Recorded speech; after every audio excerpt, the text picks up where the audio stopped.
carta del más allá. Testimonio impresionante de un alma condenada acerca de lo que la llevó al infierno. Dios se comunica con los hombres de muchas maneras. Las Sagradas Escrituras se refieren a muchas comunicaciones divinas hechas a través de visiones y aún de sueños. Los sueños no siempre son solo sueños. La carta del más allá, que se transcribe seguidamente, se refiere a la condenación eterna de una joven. A primera vista parece una historia novelada, pero considerando las circunstancias, se llega a la conclusión de que no deja de tener su fondo histórico a partir de su sentido moral y su alcance trascendental. El original de esta carta fue encontrado entre los papeles de una religiosa fallecida, amiga de la joven condenada.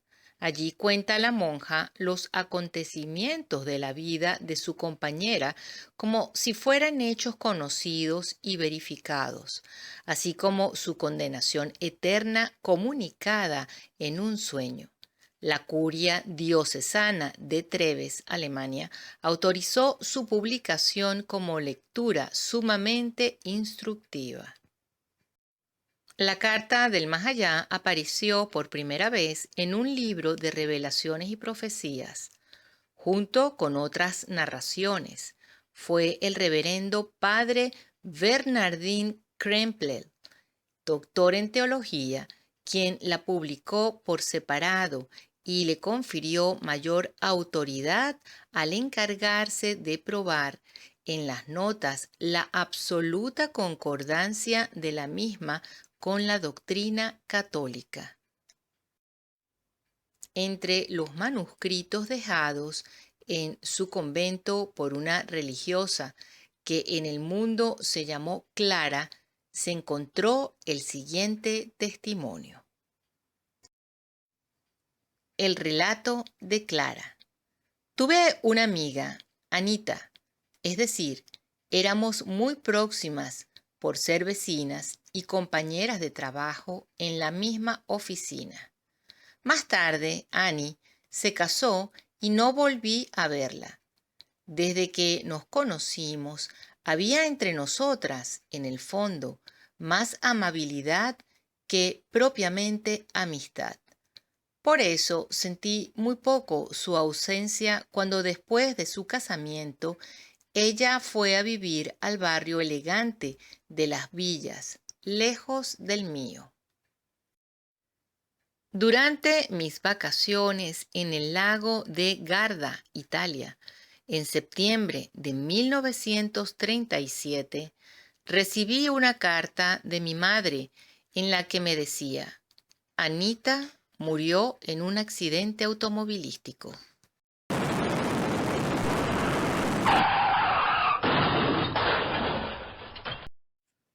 La sepultaron ayer en Wald, Frindhof. Me impresioné mucho con la noticia. Sabía que mi amiga no había sido propiamente religiosa. ¿Estaría preparada para presentarse ante Dios? ¿En qué estado la habría encontrado su muerte súbita? Al día siguiente escuché misa. Comulgué por la intención de Anita, en la casa del pensionado de las hermanas, donde estaba viviendo. Rezaba fervorosamente por su eterno descanso y por esta misma intención ofrecí la Santa Comunión. Durante todo el día percibí un cierto malestar que fue aumentando por la tarde. Dormí inquieta. Me desperté de improviso, escuchando algo así como una sacudida en la puerta del cuarto. Encendí la luz. El reloj indicaba las 12:10. Nada, tampoco ruidos. Tan solo las olas del lago de Garda golpeando monótonas contra el muro del jardín del pensionado.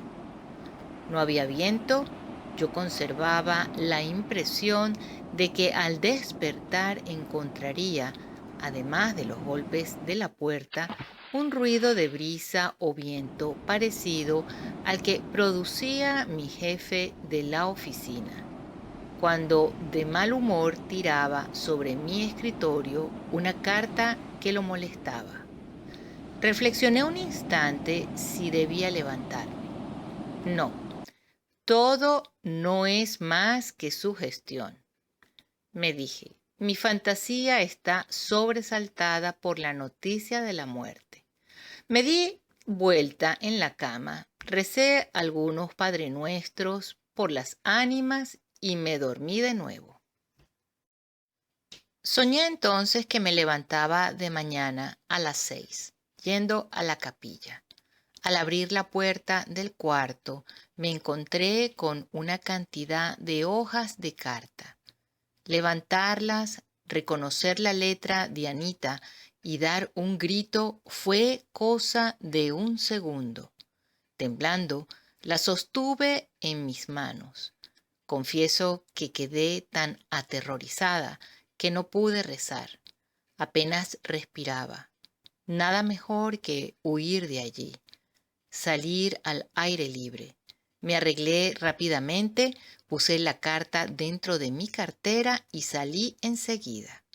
Subí por el tortuoso camino entre olivos, laureles y quintas de la villa, más allá del conocido camino gardesano. La mañana aparecía radiante. En los días anteriores yo me detenía cada 100 pasos, maravillada por la vista que ofrecían el lago y la isla de Garda. El suavísimo azul del agua me refrescaba, como una niña que mira admirada a su abuelo. Así contemplaba, extasiada, al ceniciento Monte Baldo, que se levanta en la orilla opuesta del lago, hasta los 2200 metros de altura. Ese día no tenía ojos para todo eso. Después de caminar un cuarto de hora, me dejé caer maquinalmente sobre un banco ubicado entre dos cipreses, donde la víspera había leído con placer La doncella Teresa. Por primera vez veía en los cipreses el símbolo de la muerte, algo en lo que antes no había pensado. Tomé la carta. No tenía firma. Sin la menor duda, estaba escrita por Annie. No faltaba la gran S ni la T francesa, a la que se había acostumbrado en la oficina para irritar al señor G. No era su estilo.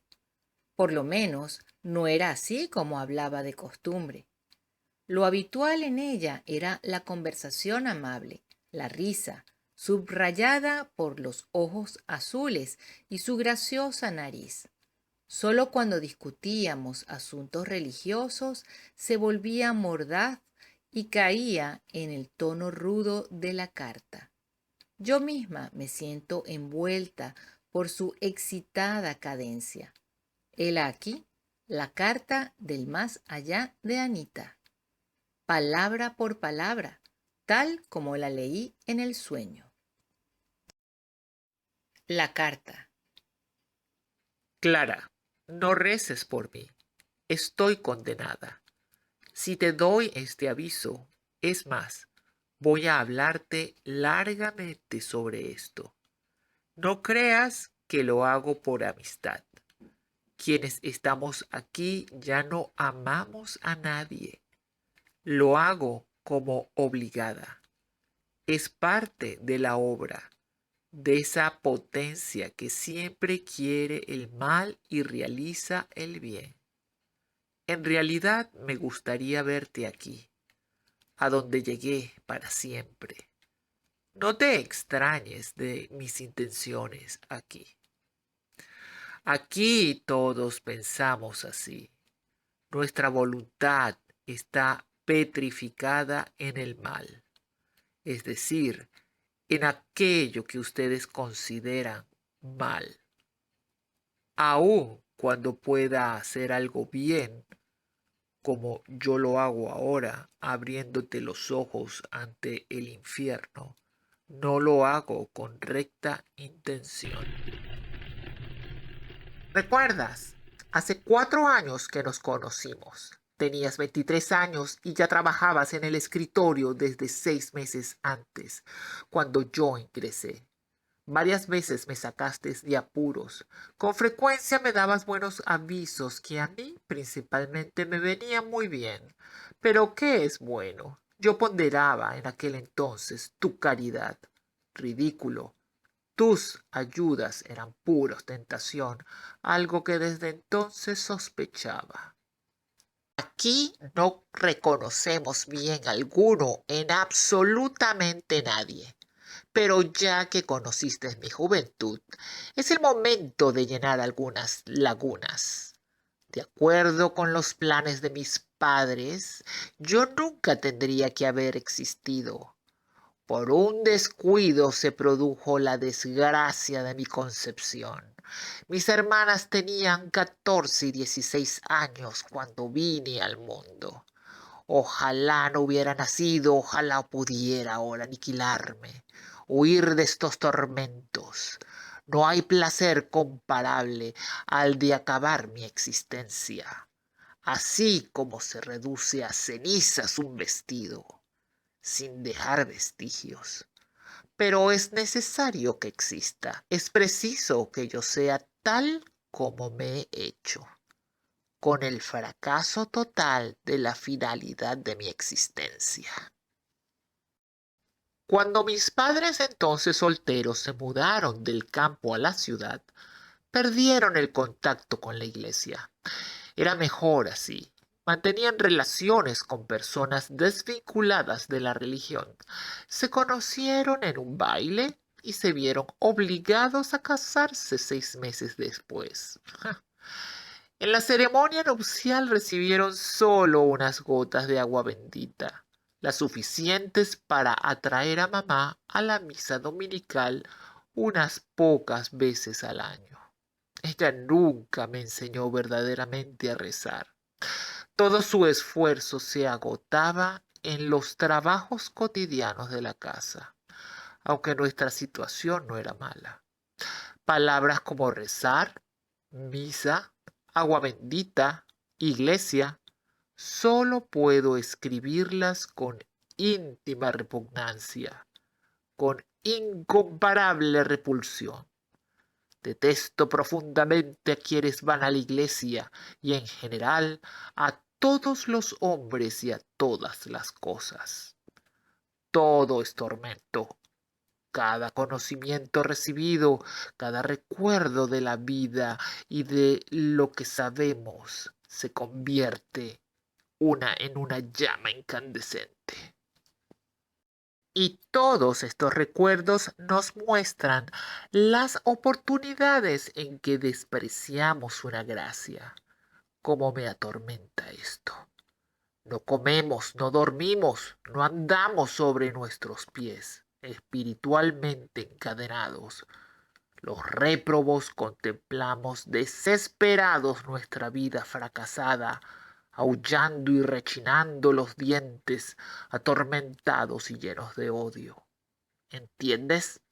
Aquí bebemos el odio como si fuera agua. Nos odiamos unos a otros. Más que a nada, odiamos a Dios.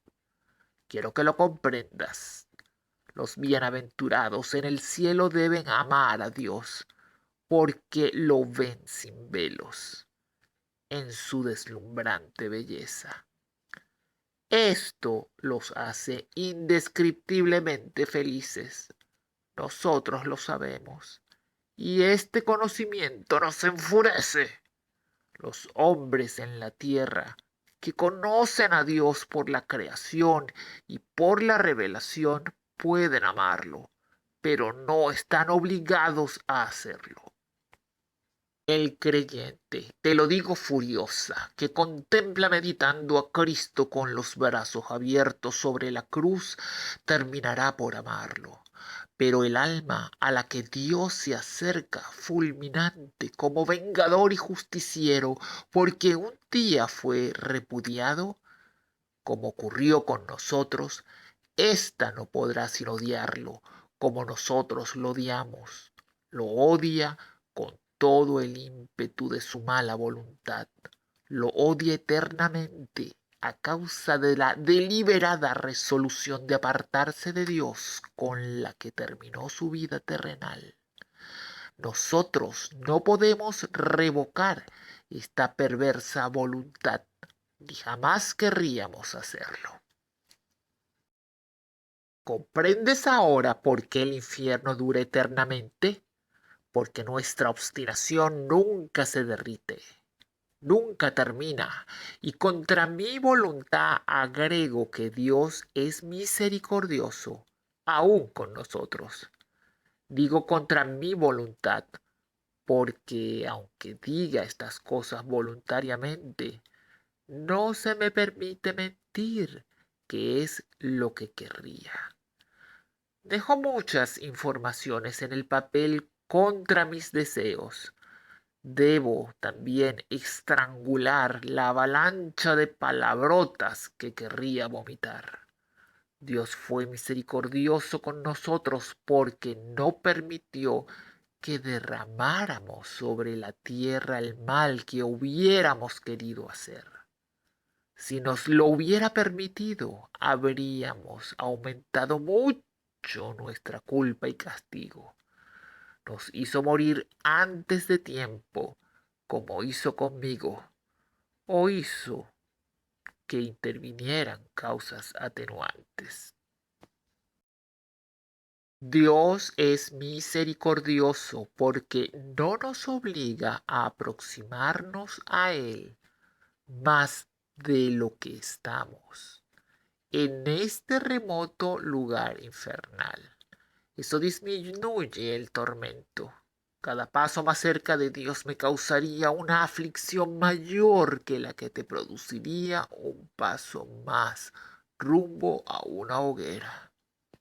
Te desagradé un día al contarte, durante un paseo, lo que dijo mi padre pocos días antes de mi comunión. Alégrate, Anita, por el vestido nuevo. El resto no es más que una burla. Casi me avergüenzo de tu desagrado. Ahora me río. Lo único razonable de toda aquella comedia era que se permitiera comulgar a los niños a los 12 años. Yo ya estaba en aquel entonces bastante poseída por el placer del mundo. Sin escrúpulos, dejaba a un lado las cosas religiosas. No tomé en serio la comunión. La nueva costumbre de permitir a los niños que reciban su primera comunión a los 7 años nos produce furor.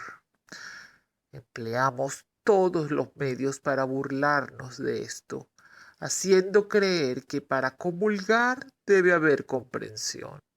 Es necesario que los niños hayan cometido algún pecado mortal. La blanca hostia será menos perjudicial entonces que si la recibe cuando la fe, la esperanza y el amor, frutos del bautismo, escupo sobre todo esto, todavía están vivos en el corazón del niño. ¿Te recuerdas que yo pensaba así cuando estaba en la tierra? Bueno, a mi padre peleaba mucho con mamá. Pocas veces te lo dije, porque me avergonzaba. Qué cosa ridícula la vergüenza. Aquí todo es lo mismo. Mis padres ya no dormían en el mismo cuarto. Yo dormía con mamá. Papá lo hacía en el cuarto contiguo, donde podía volver a cualquier hora de la noche. Bebía mucho y se gastó nuestra fortuna. Mis hermanas estaban empleadas. Decían que necesitaban su propio dinero. Mamá comenzó a trabajar. Durante el último año de su vida, papá la golpeó muchas veces cuando ella no quería darle dinero. Conmigo, él siempre fue amable. Un día te conté un capricho del que quedaste escandalizada. ¿Y de qué no te escandalizaste de mí? Cuando devolví 2 veces un par de zapatos nuevos porque la forma de los tacos no era bastante moderna. En la noche en que papá murió, víctima de una apoplejía, ocurrió algo que nunca te conté, por temor a una interpretación desagradable. Hoy, sin embargo, debes saberlo. Es un hecho memorable. Por primera vez, el espíritu que me atormenta se acercó a mí. Yo dormía en el cuarto de mamá. Su respiración regular revelaba un sueño profundo. Entonces escuché pronunciar mi nombre. Una voz desconocida murmuró: ¿qué ocurriría si muere tu padre?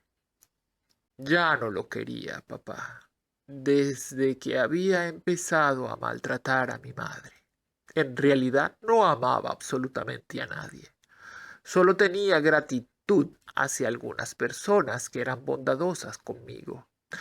El amor sin esperanza de retribución en esta tierra solamente se encuentra en las almas que viven en estado de gracia.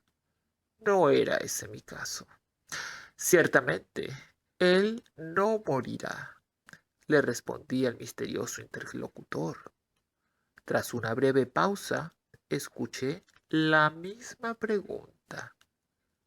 Él no va a morir, repliqué con brusquedad. Por tercera vez me preguntaron: ¿qué ocurrirá si muere tu padre? Me representé en ese momento en la imaginación el modo como mi padre volvía muchas veces, medio ebrio, gritando, maltratando a mamá, avergonzándonos frente a los vecinos. Entonces respondí con rabia: bien, es lo que se merece, que muera. Después todo quedó en silencio. A la mañana siguiente, cuando mamá fue a ordenar el cuarto de papá, encontró la puerta cerrada. Al mediodía, la abrieron por la fuerza. Papá, semidesnudo, estaba muerto sobre la cama. Al ir a buscar cerveza al sótano, debió sufrir una crisis mortal. Desde hacía tiempo que estaba enfermo. ¿Habrá hecho depender Dios de la voluntad de su hija con la que el hombre fue bondadoso la obtención de más tiempo y ocasión de convertirse? Marta y tú me hicieron ingresar en la asociación de jóvenes. Nunca te oculté que consideraba demasiado parroquiales las instrucciones de las dos directoras, las señoritas X. Los juegos eran bastante divertidos. Como sabes, llegué en poco tiempo a tener allí un papel preponderante. Eso era lo que me gustaba. También me gustaban las excursiones. Llegué a dejarme llegar algunas veces a confesar y comulgar. Para decir la verdad, no tenía nada para confesar. Los pensamientos y las palabras no significaban nada para mí. Y para acciones más groseras todavía no estaba madura.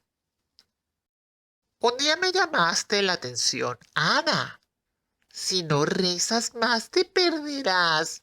Realmente yo rezaba muy poco, y ese poco siempre a disgusto, de mala voluntad. Sin duda tenías razón. Los que arden en el infierno o no rezaron o rezaron poco. La oración es el primer paso para llegar a Dios.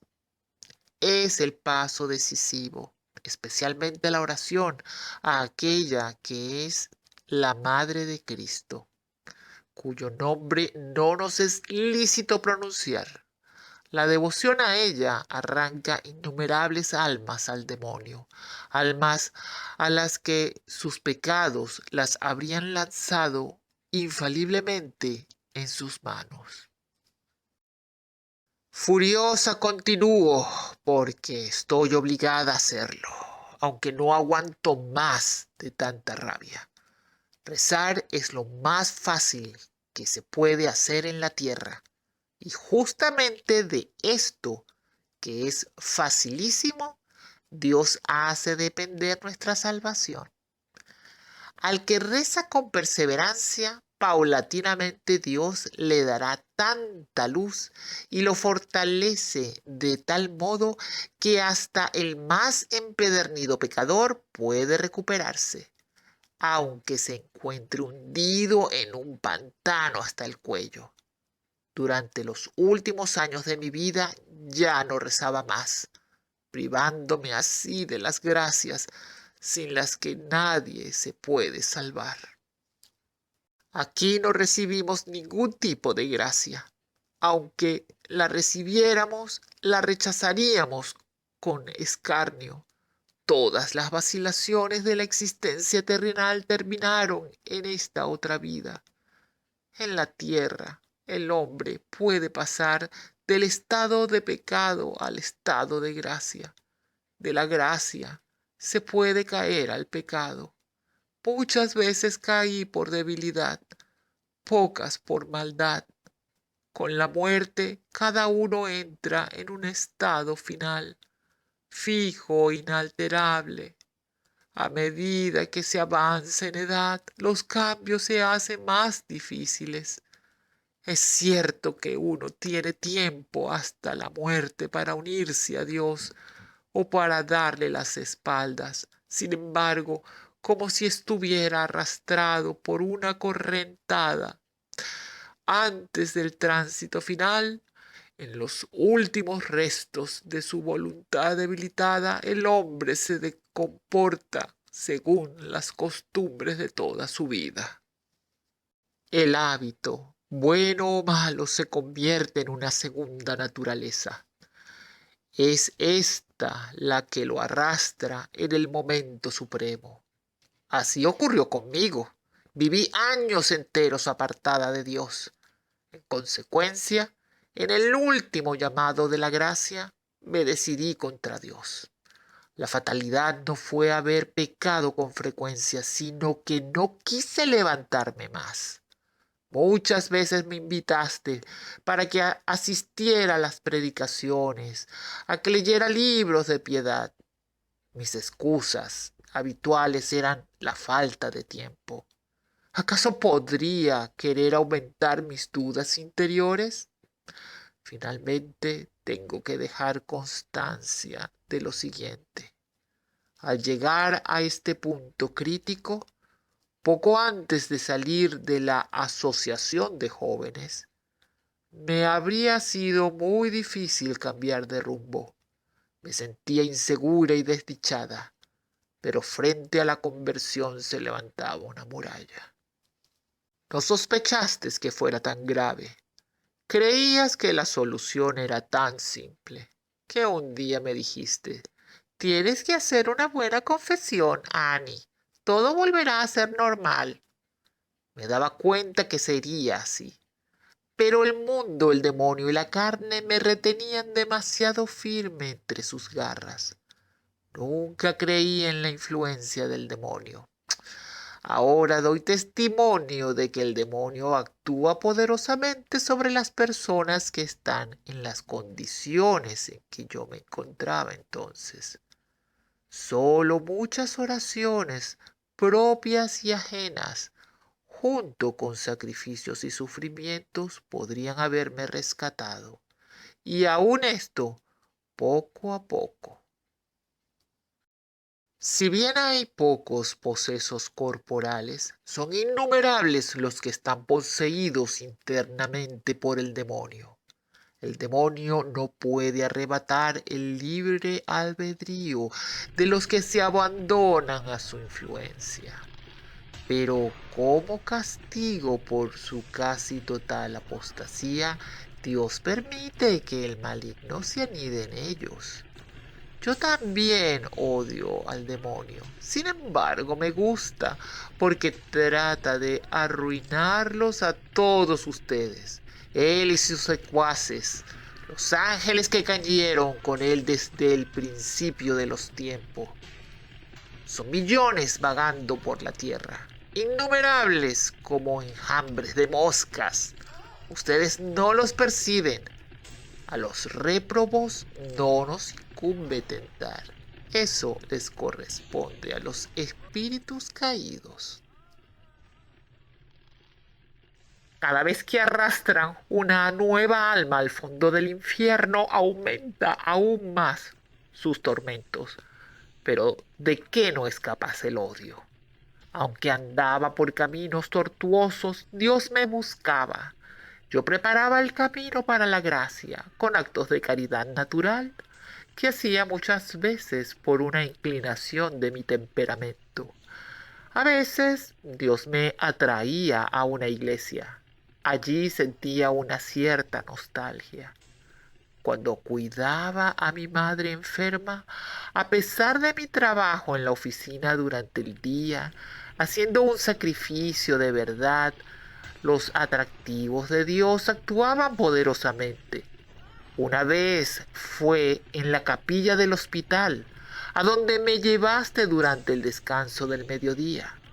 Quedé tan impresionada que estuve solo a un paso de mi conversión.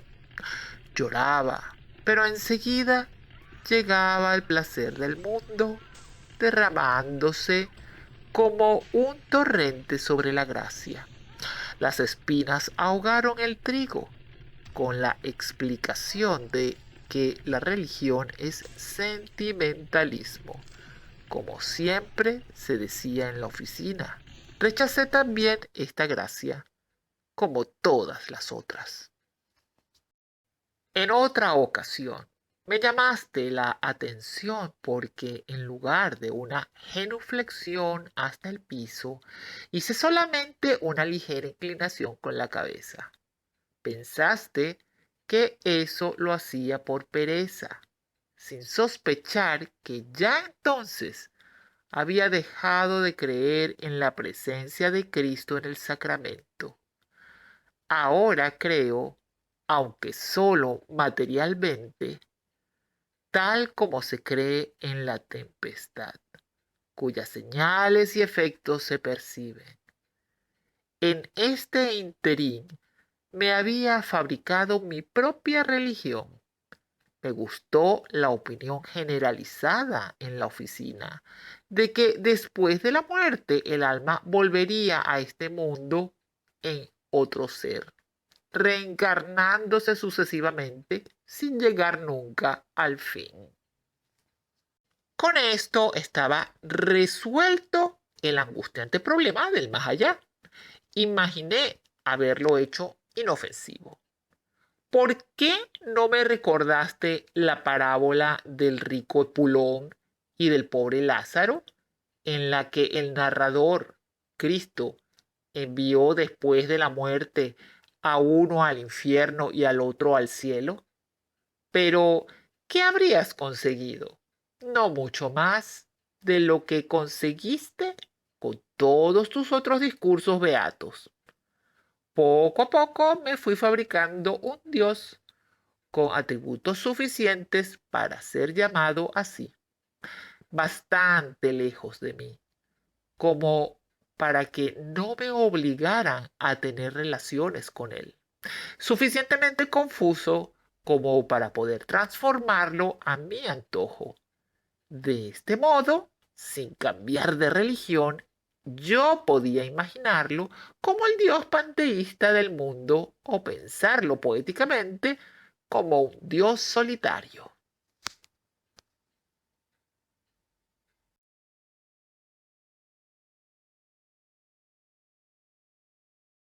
Este dios no tenía cielo para premiarme, ni infierno para asustarme. Yo lo dejaba en paz. En esto consistía mi culto de adoración. Es fácil creer en lo que agrada. Con el transcurso de los años estaba bastante persuadida de mi religión. Se vivía bien así, sin molestias. Solo una cosa podría haber roto mi suficiencia, un dolor profundo y prolongado. Pero este sufrimiento no llegó. ¿Comprendes ahora el significado de Dios castiga a aquellos que ama? Durante un domingo de julio, la Asociación de Jóvenes organizaba un paseo. Me gustaban las excursiones, pero no los discursos insípidos y demás beaterías. Otra imagen, muy diferente de la de Nuestra Señora de las Gracias. Estaba desde hacía poco en el altar de mi corazón. Era el distinguido Max, del almacén de al lado. Ya habíamos conversado, entretenidos, varias veces. Justamente ese domingo me invitó a pasear. La otra, con la que acostumbraba a salir, estaba enferma en el hospital. Él había comprendido que lo miraba mucho, pero yo no pensaba en casarme todavía. Su posición económica era muy buena, pero también demasiado amable con todas las otras jovencitas. En aquel entonces yo quería un hombre que me perteneciera exclusivamente como única mujer. Siempre conservé una cierta educación natural. Eso es verdad. A pesar de su indiferencia religiosa, Annie tenía algo noble en su persona. Me desconcierta que también las personas honestas puedan caer en el infierno si son deshonestas al huir del encuentro con Dios. En ese paseo, Max me colmó de amabilidades. Nuestras conversaciones, es claro, no eran sobre la vida de los santos, como las de ustedes. Al día siguiente en la oficina me reprendiste por no haber ido al paseo de la asociación. Cuando te conté mi diversión del domingo, tu primera pregunta fue, ¿escuchaste misa? Tonta, ¿cómo podríamos ir a misa si salimos a las 6 de la mañana? Me acuerdo que muy exaltada te dije, el buen Dios no es tan mezquino como lo son los curas. Ahora debo confesar que Dios, a pesar de su infinita bondad, considera todo con más seriedad que todos los sacerdotes juntos. Después de este primer paseo con Max, fui solamente una vez más a la asociación en las fiestas de Navidad. Algunas cosas me atraían, pero en mi interior ya me había separado de todas ustedes. Los bailes, el cine, los paseos continuaban. A veces peleábamos con Max, pero yo sabía cómo retenerlo. Odié mucho a mi rival, que al salir del hospital se puso furiosa. En realidad, eso me favoreció. La calma distinguida que yo mostraba produjo una gran impresión en Max, que se inclinó definitivamente por mí. Conseguí encontrar la forma de denigrarla. Me expresaba con calma. Por fuera, realidades objetivas por dentro, vomitando hiel. Estos sentimientos y actitudes conducen rápidamente al infierno. Son diabólicos en el sentido estricto del término. ¿Por qué te cuento todo esto? Para explicarte que así me aparté definitivamente de Dios. En realidad, Max y yo no llegamos muchas veces al extremo de la familiaridad. Me daba cuenta que me rebajaría a sus ojos si le concedía toda la libertad antes de tiempo. Por eso supe controlarme. Realmente yo estaba siempre dispuesta para todo lo que consideraba útil. Tenía que conquistar a Max. Para eso, ningún precio era demasiado alto. Nos fuimos amando poco a poco. porque ambos teníamos valiosas cualidades que podíamos apreciar mutuamente. Yo era habilidosa, eficiente, de trato agradable. Retuve a Max con firmeza y conseguí, al menos durante los últimos meses antes del casamiento, ser la única que lo poseía. En eso consistió mi apostasía, en hacer mi Dios con una criatura. En ninguna otra cosa puede realizarse más plenamente la apostasía como en el amor a una persona del otro sexo, cuando ese amor se ahoga en la materia. Esto es su encanto, un aguijón y su veneno. La adoración que tenía por Max se convirtió en mi religión. En ese tiempo, en la oficina, yo arremetía virulentamente contra los curas, los fieles, las indulgencias, los rosarios y demás estupideces. Trataste de defender con una cierta inteligencia todo lo que yo atacaba, aunque quizás sin sospechar que en realidad el problema no estaba en esas cosas. Lo que yo buscaba era un punto de apoyo. Todavía lo necesitaba para justificar racionalmente mi apostasía. Estaba sublevada contra Dios. ¿No te dabas cuenta? Creías que todavía era católica. Por otra parte, yo quería ser llamada así. Inclusive pagaba la contribución para el culto, porque un cierto reaseguro nunca viene mal. Es posible que tus respuestas a veces dieran en el blanco, pero no me alcanzaban porque no te concedía razón. A raíz de estas relaciones sobre bases falsas, fue pequeño el dolor de nuestra separación con motivo de mi casamiento. Antes de casarme me confesé y comulgué una vez más. Era una formalidad. Mi marido pensaba igual. Si era una formalidad, ¿por qué no cumplirla? Ustedes dicen que una comunión así es indigna. Bien, después de esa comunión indigna, logré un cierto sosiego en mi conciencia. Esa comunión fue la última. Nuestra vida conyugal transcurría en general en armonía. En casi todos los puntos teníamos la misma opinión. También en esto. No queríamos cargar con hijos.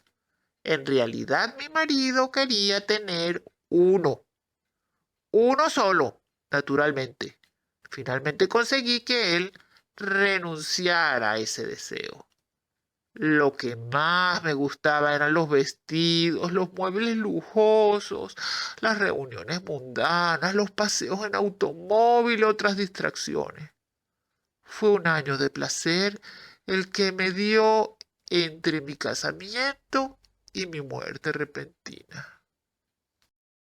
Todos los domingos íbamos a pasear en auto o visitábamos a los parientes de mi marido. Me avergonzaba de mi madre. Esos parientes se destacaban en la vida social, igual que nosotros.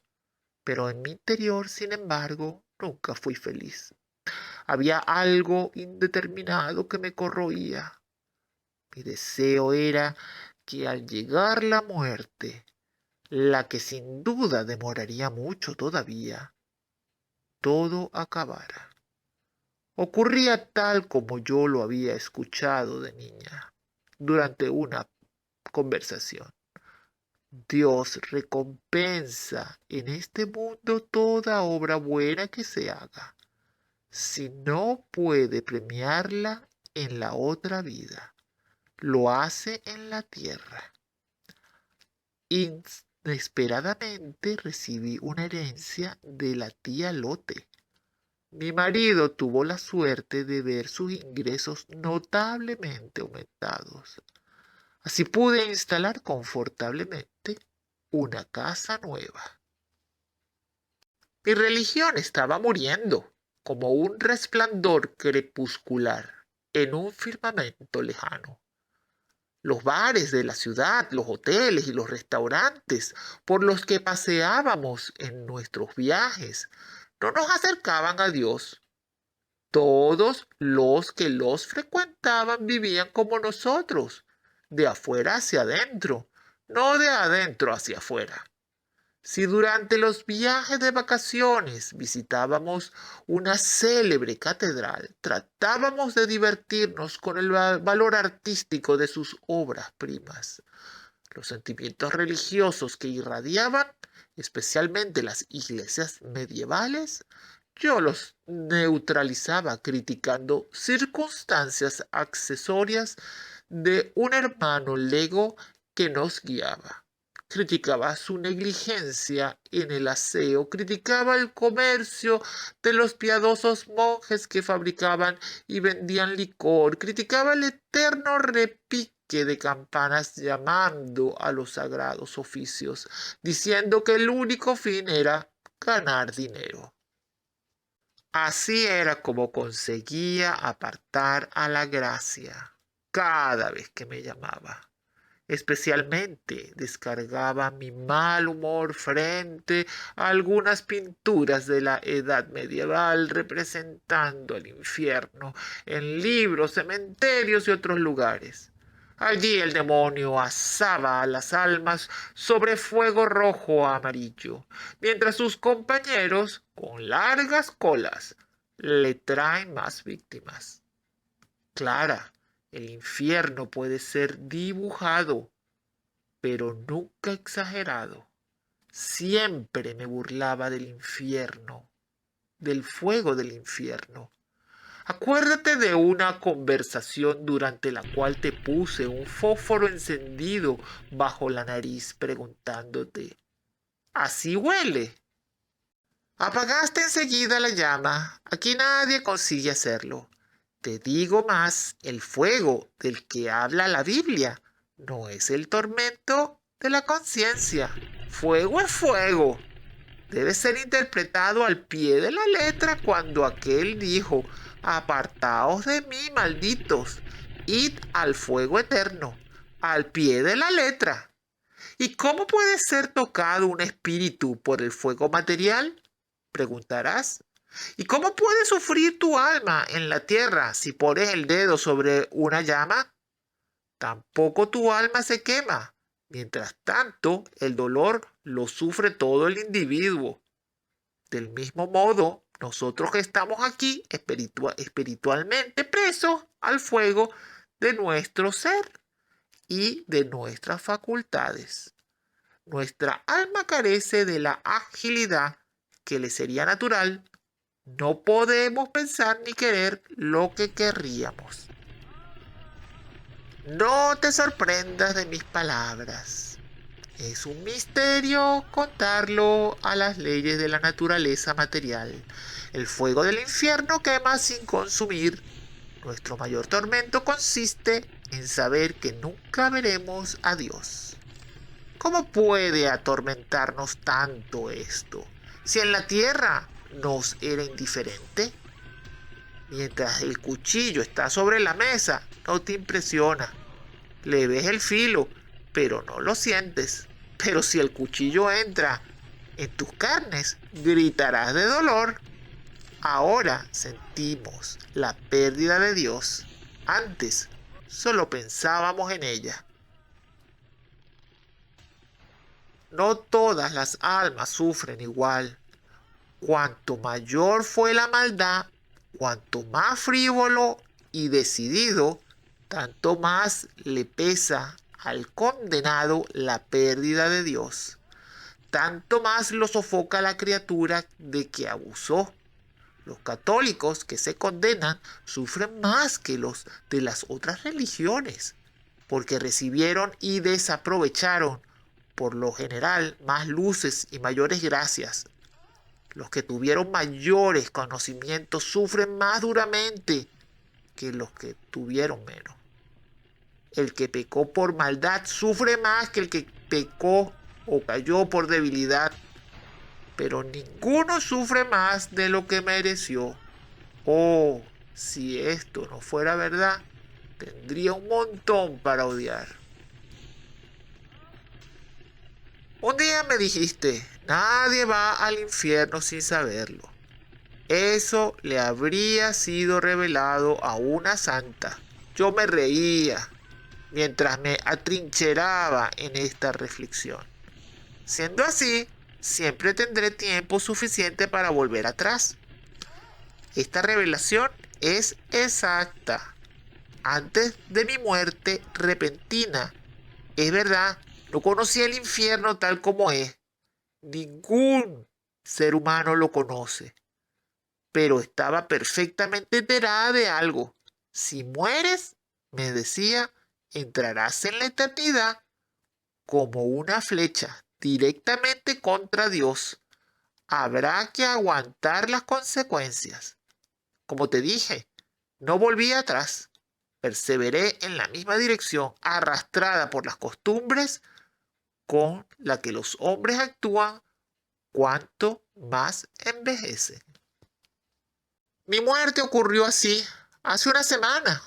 Digo según las cuentas que llevan ustedes, porque si calculara por mis dolores, podría estar ardiendo en el infierno desde hace 10 años. Mi marido y yo salimos en otra excursión dominguera, que fue la última para mí. El día estaba radiante de sol. Me sentía muy bien, como pocas veces. Sin embargo, me traspasaba un presentimiento siniestro. Inesperadamente, en el viaje de regreso, mi marido y yo fuimos enceguecidos por los faros de un automóvil que venía en sentido contrario a gran velocidad. Max perdió el control del vehículo. ¡Jesús! Se escapó de mis labios. No como oración, sino como grito. Sentí un dolor aplastante, comparado con el tormento actual. Una bagatela. Después perdí el sentido. Qué extraño. Aquella misma mañana, sin explicación, había surgido en mi mente este pensamiento. Por una vez más podrías ir a misa. Era como una súplica. Un no claro y decidido cortó el curso de la idea.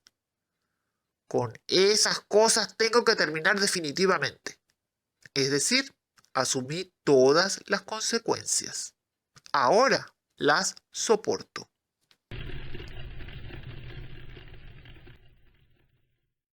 Lo que ocurrió después de mi muerte lo sabes. La suerte de mi marido, de mi madre, lo que ocurrió con mi cadáver, mi entierro, lo sé por una intuición natural que todos tenemos los que estamos aquí. Del resto de lo que ocurre en el mundo poseemos un conocimiento confuso. Sabemos lo que se refiere a nosotros. De este modo veo el lugar donde vives. Desperté de improviso en el momento de mi muerte. Me encontré inundada por una luz ofuscante. Era el mismo sitio donde había caído mi cadáver. Sucedió como en el teatro. Cuando se apagan las luces de la sala, sube el telón y aparece una escena trágicamente iluminada.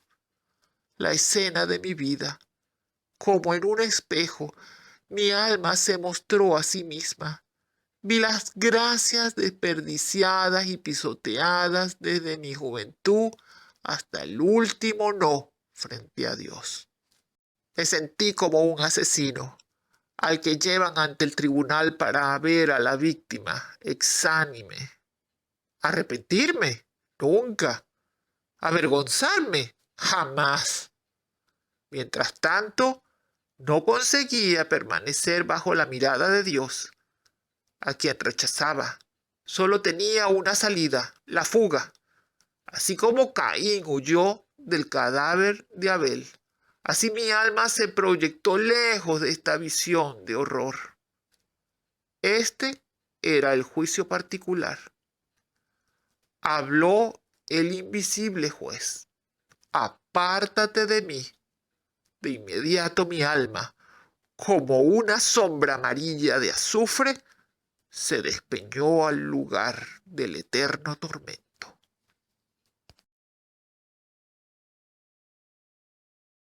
Así terminó la carta de Anita sobre el infierno.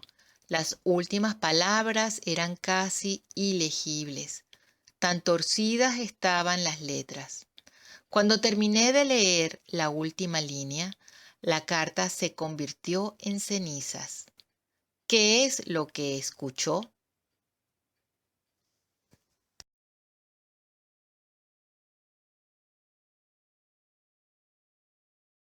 En medio de los duros términos de las palabras que imaginaba haber leído, resonó el dulce tañido de una campana. Me desperté de inmediato. Estaba acostada en mi cuarto. La luz matinal entraba por la ventana. Las campanadas de las Ave Marías llegaban de la iglesia parroquial. ¿Todo había sido un sueño? Nunca había sentido antes en el Ángelus tanto consuelo como después de ese sueño. Lentamente fui rezando las oraciones. Entonces comprendí, la bendita Madre del Señor quiere defenderte. Venera a María filialmente. Si no quieres tener el destino que te contó, aunque fuera en sueños. Un alma que jamás verá a Dios. Temblando todavía por la visión nocturna, me levanté, me vestí con prisa y huí a la capilla de la casa.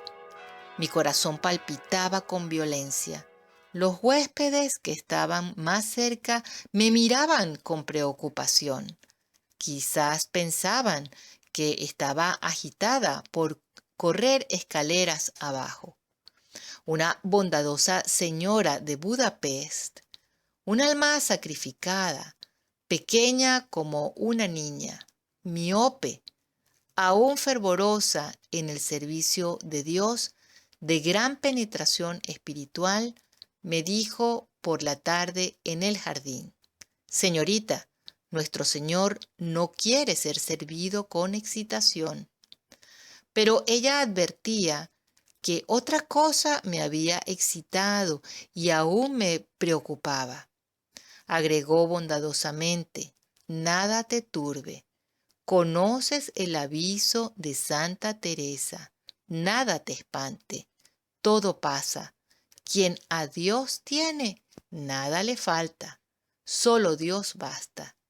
Mientras susurraba esto, sin adoptar un aire magisterial, parecía estar leyendo mi alma. Solo Dios basta, sí. Él ha de bastarme, en este o en el otro mundo. Quiero poseerlo allí un día, por más sacrificios que tenga que hacer aquí para vencer. No quiero caer en el infierno. Algunas consideraciones finales. Quizás no como objeción, pero no puede eludirse una pregunta. ¿Cómo puede haber recordado Clara con tal precisión todas las palabras de la carta de la condenada? Respondemos: quien hace lo más puede hacer lo menos. Quien comienza una obra puede también concluirla. Si la manifestación de ultratumba es un hecho prenatural, Clara debe haber tenido también una asistencia prenatural para escribir con exactitud todas las palabras leídas durante la visión. La eternidad de las penas del infierno es un dogma, seguramente el más terrible de todos. De la conveniencia de ilustrar este dogma con un caso particular nos da ejemplo nuestro Señor Jesucristo en la parábola del rico Epulón y el pobre Lázaro. Allí se encuentra una descripción del infierno y del peligro de caer en él. No es otra la intención de este trabajo. El infierno es una realidad y, como se dijo antes, es un dogma de fe, a pesar de que ahora los nuevos sacerdotes e inclusive obispos modernistas lo nieguen. Gracias por haber escuchado Verdad en la Red. Que Dios los bendiga y hasta la próxima.